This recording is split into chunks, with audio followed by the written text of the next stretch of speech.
અને બીજો વિદ્યાર્થી છે રાજવીર શિવરાજ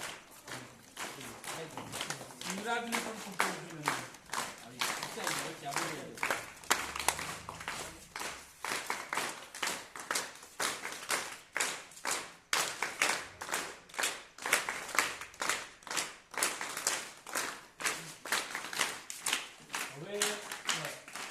હવે આપણે જે પહેલો નંબર લાવ્યા છે ને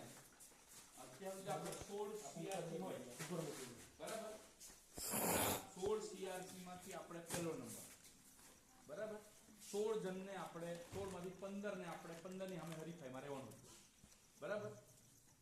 હવે આપણે જિલ્લા કક્ષાએ જવાનું હવે ઉદયપુરમાં જવાનું આપણે આપણી આ કૃતિ લઈને એમાં આપણે વિશેષ થોડું મોડલ્સ બનાવીશું બરાબર અને એ જ વસ્તુ તઈ ઉદયપુર લઈ જવાનું તઈ કેટલા તાલુકા આવશે બીજા 5 આપણે તો